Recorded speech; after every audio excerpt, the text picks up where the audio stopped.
അവനില്ലായിരുന്നെങ്കിൽ Manchester സിറ്റിക്ക് ഈ കിരീടങ്ങളൊന്നും നേടാൻ കഴിയുമായിരുന്നില്ല. ഇംഗ്ലീഷ് പ്രീമിയർ ലീഗ് കണ്ട എക്കാലത്തെ മികച്ച മിഡ്ഫീൽഡർമാരിൽ ഒരാളാണ് അദ്ദേഹം. സ്ഥിരതയാർന്ന പ്രകടനമാണ് അദ്ദേഹത്തിന്റെ ഏറ്റവും വലിയ പ്രത്യേകത.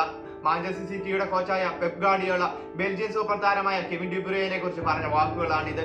അതെ, അത് വളരെ ശരിയാണ്. മാഞ്ചസ്റ്റർ സിറ്റിക്ക് ഏറ്റവും പ്രിയപ്പെട്ടവനും പ്രധാനപ്പെട്ട താരവും ഡി ബ്രൂയിൻ തന്നെ. ജർമ്മൻ ക്ലബായ VfL വോൾസ്ബർഗിൽ നിന്നാണ് മാഞ്ചസ്റ്റർ സിറ്റി കെവിൻ ഡി ബ്രൂയിനെ സ്വന്തമാക്കുന്നത്. അന്നത്തെ റെക്കോർഡ് തുകയായ $7.1 കോടി രൂപയ്ക്കാണ് കെവിൻ ഡി ബ്രൂയിനെ സിറ്റി സ്വന്തമാക്കിയത്. പിന്നീടുള്ള നീണ്ട ഒരു 10 വർഷം കെവിൻ ഡി ബ്രൂയിൻ മാഞ്ചസ്റ്റർ സിറ്റിയുടെ വിശ്വസ്ത താരമായിരുന്നു. മിഡ്ഫീൽഡിനെ അടക്കി ഭരിച്ചിരുന്ന ഒരു താരമായിരുന്നു കെവിൻ ഡി ബ്രൂയിൻ. സിറ്റിയിലെത്തിയ 10 വർഷം കൊണ്ട് അദ്ദേഹം നേടിയത് 16 കിരീടങ്ങളാണ്. 16 കിരീടങ്ങളിൽ ലോകോത്തര കിരീടങ്ങളിൽ അദ്ദേഹം പങ്കാളിയായിട്ടുണ്ട്. എന്നാൽ കെവിനെ കുറിച്ച് പലർക്കും അറിയാത്ത ഒരു കാര്യം കെവിൻ ഡി ബ്രൂയിൻ എന്നത് മുൻ ചെൽസി താരം ആയിരുന്നു എന്നതാണ്. 2012 കെവിൻ ഡി ബ്രൂയിൻ ചെൽസിയിലെത്തി. എന്നാൽ ചെൽസിക്ക് വേണ്ടി വെറും 3 കളികളിൽ മാത്രമാണ് ആദ്യ 11-ൽ സ്ഥാനം ലഭിച്ചത്. അവിടെ അവസരം ലഭിക്കില്ല എന്ന് കണ്ടതോടെ കെവിൻ ഡി ബ്രൂയിൻ വീണ്ടും ജർമ്മൻ ക്ലബിലേക്ക് പോവുകയാണ്. ബെൽജിയൻ ക്ലബായ ജെൻകയിൽ നിന്നാണ് കെവിൻ ചെൽസിയിൽ എത്തുന്നത്. ചെൽസിയിൽ അങ്ങനെ അധികം അവസരങ്ങളൊന്നും ലഭിക്കാതെ വന്നതോടെ ജർമ്മൻ ക്ലബായ വെർബൽ ബ്രെമനിലെത്തി. അവിടെ നിന്ന് VfL വോൾസ്ബർഗിലേക്കും.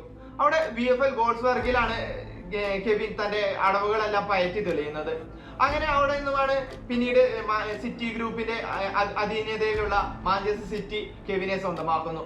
അവിടെ ഒരു 10 വർഷത്തെ ഒരു കഠിനാധ്വാനം കൊണ്ട് അയാൾ ഒരു സാമ്രാജ്യം തന്നെ, അയാൾക്ക് വേണ്ട ഒരു സാമ്രാജ്യം തന്നെ അയാൾ സൃഷ്ടിച്ചെടുത്തു എന്ന് പറയാം. 16 കിരീടങ്ങളിൽ അയാൾ സിറ്റിക്ക് വേണ്ടി പങ്കാളിയായിട്ടുണ്ട്. അതിനകത്ത് 6 പ്രീമിയർ ലീഗും ഒരു ചാമ്പ്യൻസ് ലീഗും അടങ്ങുന്നതായിരുന്നു അദ്ദേഹത്തിന്റെ ആ കിരീട നേട്ടങ്ങൾ. സിറ്റിക്ക് വേണ്ടി 412 മത്സരങ്ങളിൽ ബൂട്ട് കെട്ടിയ അദ്ദേഹം 106 ഗോളുകൾ സ്വന്തം പേരിലാക്കിയിട്ടുണ്ട്.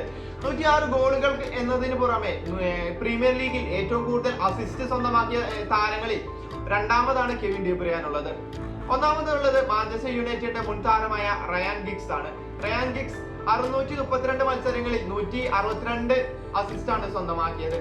എന്നാൽ കെവിൻ ഡി ബ്രൂയിന്റെ കാര്യം എടുത്തു നോക്കിയാൽ 118 അസിസ്റ്റ് ആണ് സ്വന്തം പേരിൽ അദ്ദേഹം കുറിച്ചിട്ടുള്ളത്. എന്നാൽ അതിനു വേണ്ടി വന്നത് 280 മത്സരങ്ങൾ മാത്രമായിരുന്നു അദ്ദേഹത്തിന് വേണ്ടി വന്നത്.